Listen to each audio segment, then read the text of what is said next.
Di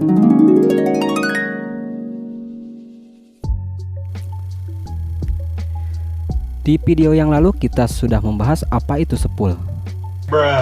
Spool atau generator berperan sebagai pembangkit listrik pada sepeda motor untuk memenuhi kebutuhan kelistrikan pada sepeda motor.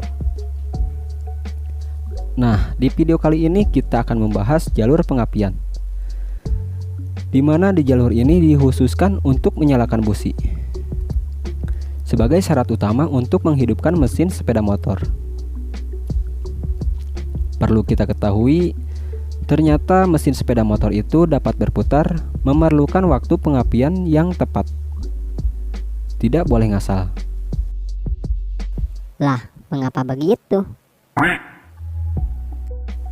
Coba deh kita lihat lagi cara kerja mesinnya.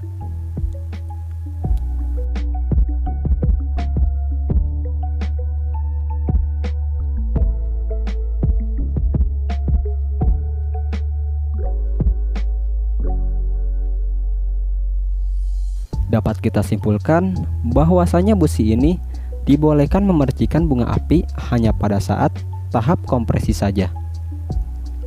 Kalau ngasal, ya tentu saja gaya putar itu tidak tercipta oleh mesin.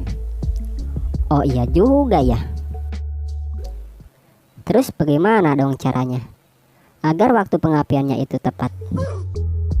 Apakah Anda pernah mendengar kontrol pengapian? Nah, di sepeda motor itu ada komponen yang berperan untuk mengatur pengapian. Dari semenjak awal mesin sepeda motor itu diproduksi hingga saat ini, ada komponen yang berperan untuk mengatur kontrol pengapian. Ada yang disebut dengan kontrol pengapian platina. Kontrol pengapian ini diaplikasikan di sepeda motor lawas. Misalnya seperti motor Vespa, bebek-bebek jadul, pokoknya motor era produksi lama, motor-motor lawas gitulah.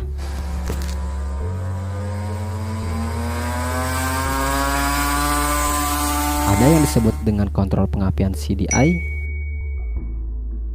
Nah, ini apalagi sering kali kita mendengarnya, di mana kontrol pengapian CDI ini diaplikasikan di sepeda motor yang umum kita jumpai.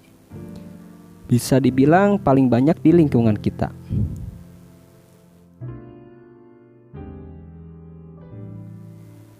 Dan ada juga kontrol pengapian ECU atau ECM.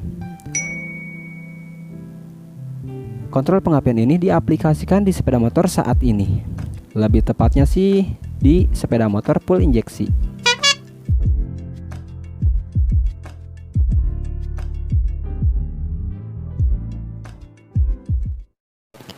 Tidak perlu banyak basa-basi. Sekarang kita bahas saja bagaimana cara kerja komponen kontrol pengapian ini. Maka izinkanlah saya untuk membahas kontrol pengapian CDI. Lah, mengapa tidak pengapian platina dulu yang pertama dibahas? Malah kontrol pengapian CDI. Dikarenakan sistem pengontrolan CDI ini masih banyak kita jumpai di sepeda motor yang setiap hari kita lihat. Jadi sekarang kita akan membahas kontrol pengapian ini. Pertama-tama kita ketahui dulu apa arti dari CDI. CDI merupakan kepanjangan dari Capacitor Discharge Ignition, yang berarti di komponen ini di dalamnya itu ada komponen yang dinamai dengan kapasitor. Apa sih itu kapasitor? Jadi komponen ini merupakan komponen elektronik yang bekerja menyimpan muatan listrik sementara. Oh itu, batu baterai remote.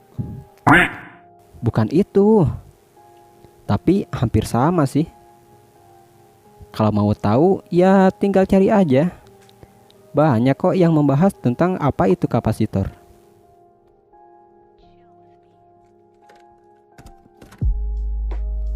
Tapi bila dibedah secara langsung, ternyata di dalam komponen CDI ini bukan hanya kapasitor saja.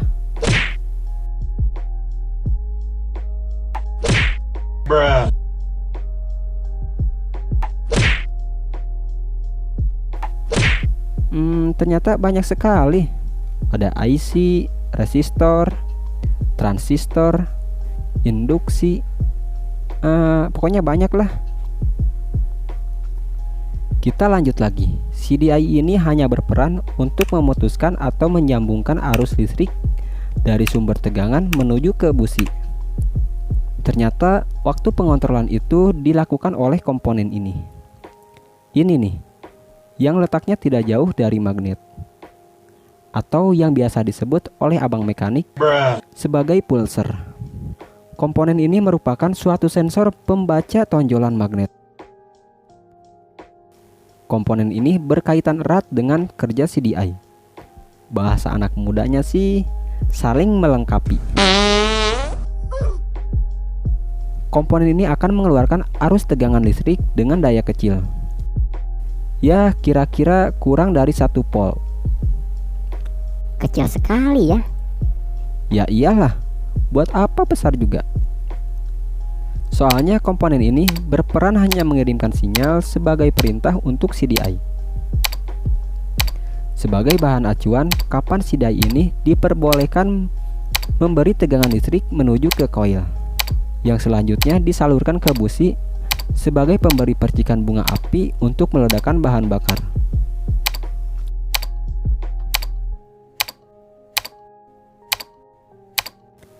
Kita lihat secara langsung cara kerjanya. Saat mesin mulai membutuhkan percikan bunga api, yaitu pada saat tahap kompresi, saat piston naik ke atas, seiring dengan magnet yang ikut berputar, di sini pulser mulai membaca tonjolan magnet yang melewatinya, sehingga pulser tersebut dapat mengeluarkan tegangan kecil berupa sinyal menuju ke CDI, sebagai bahan acuan CDI untuk menghubungkan arus listrik. Jadi begini nih. Di sini di magnet ini ada sebuah tonjolan. Tonjolan ini berperan sebagai bahan acuan pulser untuk mengeluarkan arus listrik, yaitu mengirimkan sinyal ke CDI. Saat pulser mulai membaca adanya tonjolan atau pick up magnet ini yang melewatinya, pulser ini memberi perintah ke CDI untuk menyambungkan arus listrik menuju ke busi.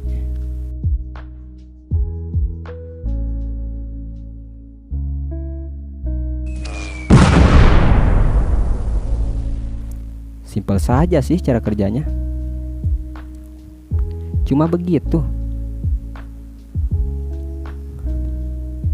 Apakah Anda pernah melihat secara langsung komponen CDI ini? Atau mungkin pernah menyentuhnya? Bagi yang belum kenal komponen ini, pasti di benak Anda itu muncul sebuah pertanyaan. Ini kabel banyak amat sih. Apa sih fungsi dari kabel ini? Kemana saja sih jalurnya? Pertanyaan itulah yang selalu hinggap di benak saya, tepatnya pada saat saya melihat komponen CDI ini. Baiklah, sekarang kita ketahui apa saja sih fungsi dari setiap kabel yang ada pada CDI ini. Dari mana saja dan kemana saja jalurnya itu dihubungkan. CDI ini mempunyai jumlah kabel yang berbeda-beda, tergantung dari jenis motornya. Ada yang mempunyai jumlah kabelnya itu 5 pin, 7 pin, bahkan lebih dari 10 pin juga ada. Tapi pada dasarnya, kabel yang berperan penting dalam sistem kontrol pengapian ini ada 5. Hijau, kuning, kelabu, merah muda, dan biru. Malah nyanyi. Meletus balon hijau dor. Fuck you! Biar lebih gampang dipahami, kita bagi saja 3 jalur. Jalur pertama ialah jalur input tegangan listrik bagi CDI. Biasanya diambil dari sepul atau aki, tergantung dari jenis pengapiannya. Yaitu di jalur ini mempunyai 2 kabel. satu kabel positif, dan satunya lagi kabel negatif atau massa. Di jalur kedua, kabelnya ini diambil dari pulser sebagai pemberi sinyal untuk CDI. Di jalur ini juga sama, mempunyai dua kabel. Satu kabel negatif dan satu kabel positif. Nah, jalur ketiga ini merupakan arus keluaran dari CDI yang ditujukan untuk menuju ke koil berupa kabel arus positif. Tapi arus di sini ngalirnya itu tidak tetap, yaitu putus nyambung, putus nyambung, putus nyambung. Lah, malah nyanyi lagi.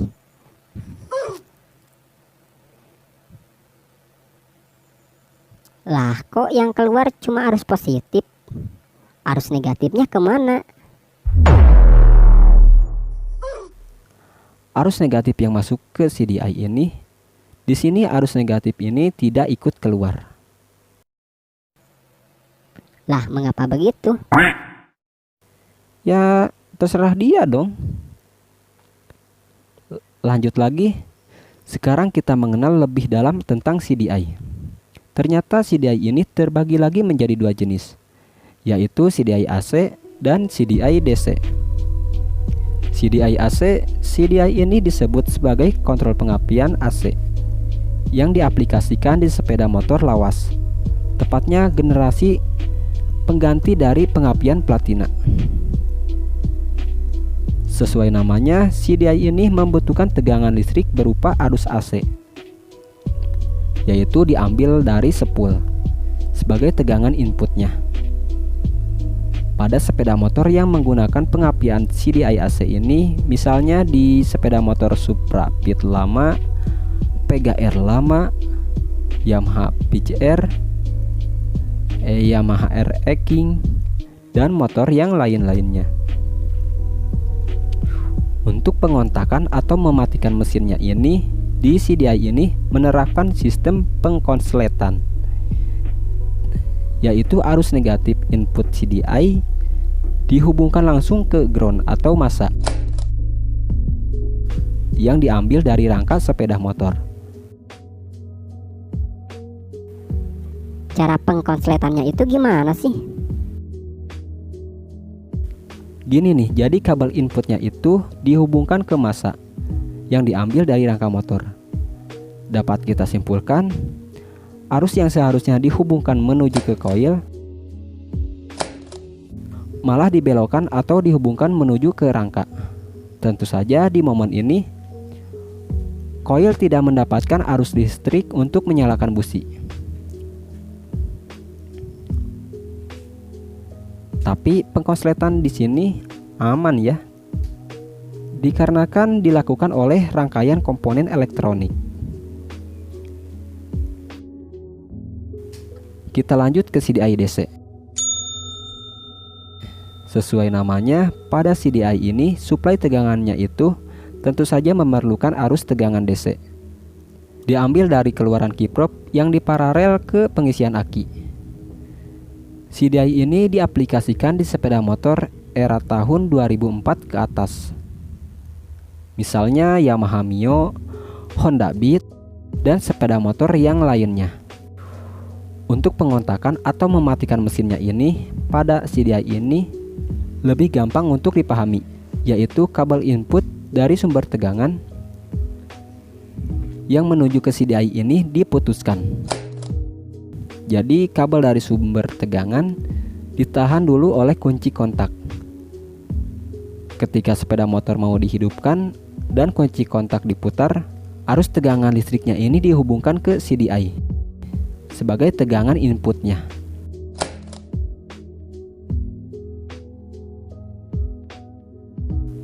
Simpel saja kan? Saya boleh bertanya enggak? Boleh.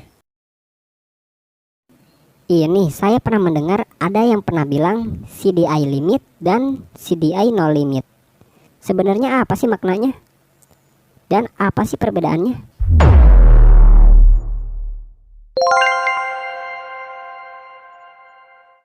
limit yang berarti kata terbatas. No limit tinggal ditambahkan saja kata no itu yang berarti tidak. Berarti tidak terbatas. Ya, itulah. Kok tahu sih? Terus bagaimana caranya? Biar saya mengetahui apakah motor yang saya kendarai ini menggunakan CDI limit atau no limit. Limit yang berarti terbatas. CDI ini mempunyai batasan untuk memercikan bunga api. Misalnya di motor Supra X 125 yang masih menggunakan CDI bawaan pabrik, dia hanya bisa berputar dibatasi pada RPM puncaknya itu sekitar 6.500 RPM.